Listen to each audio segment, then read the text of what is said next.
2025 का आम बजट आज पेश कर दिया गया और जैसे प्रधानमंत्री ने इशारा किया था, मां लक्ष्मी की कृपा भारत के मध्यम वर्ग पे बरस ही गई।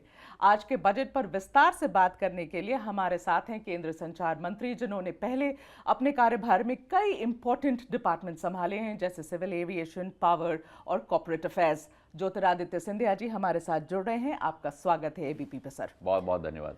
मेरा पहला सवाल आपसे, बहुत समय के बाद इतना पॉपुलर अनाउंसमेंट हुआ है, पॉपुलर बजट कहूं या नहीं कहूं मुझे नहीं पता, बट दिस अनाउंसमेंट आज पार्टी करवा दी आपने मध्यम वर्ग की। The middle class is just so happy.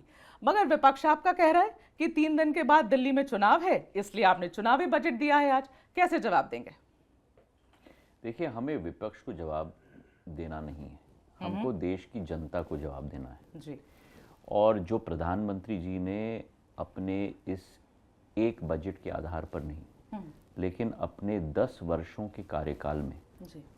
एक पूरा परिवर्तन भारत के दृष्टिकोण में लाया है, वैश्विक स्तर पर भारत को उभारने का कार्य किया है। और कोविड के दरमियान, कोविड के बाद जो नीतियां अपनाई, उसके आधार पर एक सुदृढ़ भारत पूरे विश्व पटल आज उभर चुका है जी। और ये बजट उसी तारतम्य में उस सफर का एक अंग है। और इस बजट में जहां आप देखेंगे कि सस्टेनेबल ग्रोथ स्ट्रैटेजी मेंटेन की है, पूरे विश्व में आज आप world average GDP growth rate लेंगे तो करीब 2.5-2 तक पहुंच चुका है। जी। भारत में हम लोग 6% से भी स्लो होने के बावजूद बढ़ चुके हैं। जी। 6.8% और अगले साल के लिए 6.6% का टारगेट है हमारा। फास्टेस्ट ग्रोइंग इकोनॉमी हो चुके हैं। जहां हम 11 सबसे बड़े आर्थिक शक्ति थे, आज 5वीं बड़ी आर्थिक शक्ति बन चुके हैं। 2027 तक हम तीसरी बड़ी आर्थिक शक्ति बनेंगे। $5 ट्रिलियन की इकोनॉमी 2026 तक बनेंगे, 2030 तक $6.5 ट्रिलियन की इकोनॉमी बनेंगे। ये भारत का एक नया भविष्य अनफोल्ड हो रहा है प्रधानमंत्री जी के द्वारा। और इसके जो अंग हैं, infrastructure spend, 10.5 lakh crore capex, जो विपक्ष के कार्यकाल में 2 लाख करोड़ भी नहीं होता था, 10.5 लाख करोड़ का कैपेक्स। चाहे एयरपोर्ट्स की बात करो, आप ट्रेन्स की बात करो, चाहे आप हमारे रोड्स की बात करो, जो एक तीव्र गति की प्रगति आई है। और उसी के साथ एक समावेशी बजट कृषि के क्षेत्र में, जहां पल्सेस को महत्व दिया गया है, तुअर, उड़द के लिए एक मिशन बनाया गया है, कॉटन के लिए मिशन बनाया गया है। वहीं सीमांत कृषक के लिए भी 1.5 लाख करोड़ रुपए का क्रेडिट की फैसिलिटी दी गई है। ठीक है। जितनी भी हमारी सरकार की योजनाएं, और कैबिनेट में कई बार चर्चा होती है कि और योजनाओं के ऊपर महत्वपूर्णता हमें नहीं देना है, जितनी योजनाएं हैं 100% सैचुरेशन चाहिए। और उसका एक संकेत आज आपको बजट में मिल गया। ठीक है। जब जल जीवन मिशन के लिए टारगेट बनाया गया है 2028 तक 100% सैचुरेशन। एब्सोल्युटली। और वहीं टेक्नोलॉजी के लिए, डीप टेक के लिए एक फंड ऑफ फंड्स की शुरुआत हुई है 10,000 करोड़ के आधार पर। वहीं एक सेंटर ऑफ एक्सीलेंस बनाया जा रहा है आर्टिफिशियल इंटेलिजेंस के लिए। तो भारत की जो मूल शक्ति भी है नौजवान युवा के आधार पर, युवा, नारी शक्ति, अन्नदाता और गरीब वर्ग, इन चारों मुद्दों पर हमारा बजट केंद्रित है, हमारी सरकार केंद्रित है। ठीक है। और आखिरी पॉइंट मेघा जी आपसे मैं कहना चाहूंगा, लंबे उत्तर देते हुए, कि ये सब फिस्कल प्रूडेंस के आधार पर किया जा रहा है। जो 4.8% का हमारा फिस्कल डेफिसिट इस साल का है, वो 4.4% तक हम अगले साल तक हम ले जाएंगे 2026 तक। और एफआरबीएम का टारगेट 4.5% है, तो हम उससे भी हम नीचे फिस्कल डेफिसिट तक ले जाएंगे। ठीक है। तो ये जो एक करिश्मा वित्त मंत्री जी और प्रधानमंत्री जी का दोनों, जहां एक तरफ ग्रोथ को नया इंपेटस दिया गया है, कृषि के क्षेत्र को, नौजवानों को, आईटी को, और वहीं पूर्ण रूप से फिस्कल प्रूडेंस को भी लाया गया है। और खास करके मिडिल क्लास जो 31% है हमारी देश की आबादी की, करीब 45 करोड़ लोग उनको 12 लाख के आय तक छूट देने से उनके हाथों में 2 लाख आऊंगी रुपए उस प्रति सवाल वर्ष पर। हाँ। दिया गया है। आऊंगी उस सवाल पर। उसके फायदे गैरफायदे क्या हैं। मगर सिंधिया जी, आपसे मैं ना थोड़ी आंकड़ों पे बात करना चाहती हूँ, जरूर। और क्योंकि चुनाव है दिल्ली का, और दिल्ली के बारे में जब हम बात करते हैं तो लगभग अगर आप सरकार के आंकड़े देखें तो 2 करोड़ से थोड़ी ऊपर है पॉपुलेशन यहाँ की। एक एस्टिमेट है दिल्ली में मध्यम वर्ग कितना है। भारत में सबसे बड़ा मध्यम वर्ग दिल्ली में रहता है, लगभग 67 to 70% टोटल पॉपुलेशन दिल्ली का मध्यम वर्ग है। तो आप अगर हिसाब लगाएं तो 1.45 करोड़ मध्यम वर्ग दिल्ली में रहता है। और आज का जो अनाउंसमेंट है वो खास करके मध्यम वर्ग के लिए, उस पे तो आप में से कोई आपत्ति नहीं जताएंगे, है ही वो मध्यम वर्ग के लिए। दिल्ली का दिल तो जीत लिया आप लोगों ने। क्या आप ये मानेंगे कि दिल्ली का दिल जीतने के लिए ही ये हुआ है? नहीं, जैसे मैंने आपको कहा मेघा जी, भारत सरकार का, प्रधानमंत्री नरेंद्र मोदी जी का, वित्त मंत्री निर्मला सीतारमण जी का बजट देश की जनता के लिए है। ठीक है। और जहां तक आपने ये बात कही, ये इसको चुनाव के साथ आप न जोड़िए, क्योंकि मत जोड़िए आप, क्योंकि ये आपकी बात सही होती कि अगर 10 साल में ये कदम पहली बार उठाया गया होता। कांग्रेस की शासनकाल में केवल 2.5 लाख रुपए की आय पर आपको 0% टैक्स लगता था जी। जब से भारतीय जनता पार्टी सरकार में आई है 2015 में, उसके बाद 2019 में, उसके बाद 2023 में और अब 2025 में, हर 2-3 सालों में ये इनकम टैक्स स्लैब जो जीरो वाला बढ़ता गया कि स्लैब को बढ़ाते गए हम, बढ़ाता गया। 2.5 लाख से 5 लाख, 5 लाख से 7.5 लाख, 7.5 लाख से 9 लाख, 9 लाख से अब 12 लाख। तो ये एक तारतम्य है जहां लोगों के हाथ में ज्यादा आय मिल पाए ताकि कंजम्पशन ग्रो कर सके, इकोनॉमी को हम लोग ग्रो कर पाए और उनके हाउस होल्ड सेविंग्स और हाउस होल्ड कंजम्पशन में वृद्धि आ पाए। तो ये हमारी एक रूपरेखा पिछले 10 सालों से रही है। तो सर जी, डिस्पोजेबल इनकम आप बढ़ा रहे हैं, हाथ में आप दे रहे हैं पैसा खर्च करने के लिए। मैं आपको उदाहरण दे दूं। कांग्रेस के शासनकाल में करीब करीब 2 लाख रुपए का टैक्स लगता था जिस व्यक्ति के पास 12 लाख का आय होता था। आज उस व्यक्ति पर टैक्स शून्य हो चुका है, शून्य हो गया। तो 2 लाख रुपए अतिरिक्त उनके एनुअल आय में पहुंचाने का कार्य भारतीय जनता पार्टी की सरकार ने किया। पर ये जो डिस्पोजेबल इनकम आप बढ़ा रहे हैं, जैसे पुरानी सरकारें थी सर, इकोनॉमिक्स की बात हो रही है, पुरानी सरकारें थी वो इंसेंटिवाइज करते थे सेविंग्स को। इस बार ये इंसेंटिवाइज नहीं कर रहे हैं आप सेविंग को, आप एक्सपेंडिचर नहीं, आप कौन होते हैं ये जनता के लिए निर्णय लेने के लिए? हम तो कोई नहीं होते। नहीं, आप मतलब सरकार। अच्छा। कौन होता है जनता के लिए निर्णय लेने के लिए कि हम सेविंग्स को इंसेंटिवाइज करेंगे, आपका टैक्स ब्रैकेट को हम कम करेंगे? अरे स्वतंत्रता तो दो हर नागरिक को, वो निर्णय ले कि हम निवेश यहां करना चाहते हैं या हम निवेश वहां करना चाहते हैं या हम कंजम्पशन करना चाहते हैं। वो निर्णय एक एक नागरिक को दो ना आप। पर सिंधिया जी, ये बताइए, 1 लाख करोड़ का धक्का है, the loss of 1 lakh crore to the exchequer, which is what ma'am said, Nirmala ji ने बोला भी आज लोकसभा में। इसकी भरपाई सरकार कहां से करेगा? बड़ा आंकड़ा है। क्योंकि आपकी इकोनॉमी बढ़ रही है और जब आपकी जो दृष्टिकोण होनी चाहिए वो होनी चाहिए कि do you want a larger share of a smaller pie और do you want a smaller share of a larger pie. और आप गणित देखिए, इस साल का fiscal deficit high capex 10.5 lakh crore के कैपेक्स के बाद भी इस साल का फिस्कल डेफिसिट 4.8% है। और अगले साल का डेफिसिट आपको कोट करते हुए, कोट अनकोट, जो धक्का की आप बात कर रहे हैं 1 लाख करोड़ की, उसके बाद भी फिस्कल डेफिसिट 4.4% है। तो ये इकोनॉमिक्स, थॉट आउट इकोनॉमिक्स है। इसका मल्टीप्लायर इफेक्ट क्या होगा?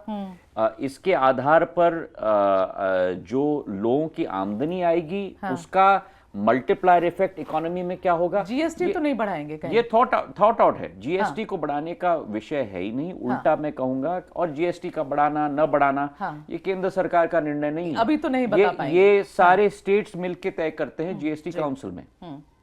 और उसके साथ ही मैं कहना चाहता हूं कि इनडायरेक्ट टैक्स में भी सरलीकरण हमारी नीति है। इनडायरेक्ट टैक्स में भी हम लोग ने 8 स्लैब्स तक अपने आप को सीमित कर दिया है। तो ये केवल डायरेक्ट टैक्स की पॉलिसी नहीं है, ये इनडायरेक्ट टैक्स की पॉलिसी भी है। तो दोनों स्तंभों पर वही नीति है। ठीक है। लंबे समय तक आप कांग्रेस में थे। अवसरवादी पॉलिटिक्स ना प्रधानमंत्री खेलते हैं ना वित्त मंत्री जी खेलते हैं। ठीक है। आप ट्रैक रिकॉर्ड देख लीजिएगा। ठीक है। और जो ट्रैक रिकॉर्ड का विवरण मैंने आपको दिया है, अच्छा। वो मुझे लगता है हमारे दर्शकों को भी मालूम ज्ञान मिलते हुए उनको भी बहुत आनंद आएगा कि ये एक लंबा ट्रैक रिकॉर्ड बीजेपी का है सरलीकरण का और आपके पॉकेट में संपूर्ण आय प्रदान करने का। नहीं, आज तो middle income group people are very very happy. अच्छा चलिए, अब 5 तारीख को चुनाव है दिल्ली में सिंधिया सीट। अब मुझे पे आ रहे हैं। हमारी चर्चा आज बजट पे है, बजट पर 5 तारीख पर नहीं है। बजट पे तो आपने 4 सवाल ले लिया, पर अच्छा मेरा आपका हर सवाल बजट का भी उसी 5 तारीख के ऊपर था। नहीं, बिल्कुल नहीं, बिल्कुल। अब देखिए, अब आप नेता हैं, राजनीति की तो मैं कुछ नेता सवाल नहीं लेंगे ना। मैं पहले तो मैं आपको बता दूं, हाथ जोड़ के मैं नेता नहीं हूं, मैं जनसेवक हूं। नहीं, मैं नेता बिल्कुल नहीं, ना मैं पॉलिटिशियन हूं और ना मैं नेता हूं। अच्छा, मैं राजनीति में है ना। मुझसे मैं राजनीति में भी नहीं हूं, मैं जनसेवा में हूं। अब ये क्या बात हुई? अच्छा, अब मुझे ये सवाल पूछने दीजिए, लंबे समय तक आप कांग्रेस में रहे हैं, अभी जो चल रहा है दिल्ली में, कभी केजरीवाल जी राहुल गांधी जी के साथ आ जाते हैं, कभी राहुल गांधी जी केजरीवाल के लिए अच्छी बातें कहते हैं, और कभी कोने में लेके बिल्कुल धो डालते हैं, और आजकल धो डाल रहे हैं उनको। क्या चल रहा है उनके पार्टी में? कुछ आपको समझ है? आप तो बहुत समय उनके साथ रहे, you've been part of his core team। ना मुझे समझ है, ना मुझे समझने की कोई इच्छा है। अच्छा। मुझे अपने कार्यक्षेत्र, प्रधानमंत्री जी के द्वारा दिया हुआ दायित्व और जनता के द्वारा विश्वास किया हुआ जनसेवा के प्रथा पर मैं पूर्ण रूप से 100% उसी पर अपना निगाह रख रहा हूं और सेवा के आधार पर चल रहा हूं। पॉलिटिक्स क्या चल रही है दिल्ली में? नहीं बोलेंगे कुछ उस पर? इनकी पॉलिटिक्स है। कभी तो हाथ मिला लेते हैं, कभी तो खंजर निकल जाते हैं, और यही तो जनता जान चुकी है। और इसलिए जनता ना कांग्रेस को, और आपकी भी मैं निवेदन करूंगा जनता से, आप विदाई कर दीजिएगा। राहुल गांधी जी आप ही के राज्य में जाकर कुछ ऐसा विवादित बयान देकर आए हैं कि इंडिपेंडेंस के पहले दलित, वंचित, पिछड़े, गरीब, इनका तो कोई हक ही नहीं था, सब राजघराने आप ही लोग रूल कर रहे थे, वे रूलिंग द रूस्ट, और बाकी का कुछ था भी नहीं। आपने जवाब दिया। उलट के पवन खेरा ने जवाब दिया। उन्होंने ये कहा कि भाई साहब ऐसा है, इतिहास आपकी ओर उंगली उठाकर रो रहा है, और कह रहा है योर हाइनेस, अगर संविधान का 26वां संशोधन ना हुआ होता तो आज भी भारत सरकार की तरफ से ग्वालियर राजधानी को करोड़ों रुपए की टैक्स फ्री दिए जा रहे थे पैसे, और आपने कठिनाई ये है मेघा जी 1971 तक आप पैसे दिए जा रहे थे आपके राजघराने को। मेघा जी, मैं आपको बताऊं, कठिनाई ये है कि जो लोग स्वयं ज्ञान न हो और ना ज्ञान प्राप्त करने की इच्छा हो जी, वो ऐसे स्टेटमेंट देते हैं। अच्छा। और अगर वो इतिहास के पन्ने पढ़ें तो जब विलय हुआ जी, और सारे उस समय के स्टेट्स, और उसमें मेरे दादा जीवाजीराव सिंधिया जी ने भी सरदार पटेल जी के साथ मिलकर उसमें बहुत बड़ा योगदान दिया, सभी को एक टेबल पर लाने के लिए, ताकि भारत की कल्पना पूर्ण रूप से सुदृढ़ हो पाए। और जब स्टेट्स का विलय हुआ और ट्रेजरीज स्टेट्स के मिले भारत सरकार से, ग्वालियर स्टेट ने 50 करोड़ रुपए उस जमाने में दिया था, भारत सरकार को दिया था। और ये सरदार पटेल का स्टेटमेंट है सदन के पटल पर कि जो ग्वालियर स्टेट ने, शिवाजीराव महाराज ने जो दिया है भारत सरकार को, उससे आने वाले दिनों में भारत की प्रगति और विकास स्वयं सुनिश्चित होगी। ये सरदार पटेल का स्टेटमेंट है। कठिनाई उनको ये है क्योंकि ये नेहरू जी की स्टेटमेंट नहीं है। इसीलिए नहीं कह रहे हैं उसके बारे में।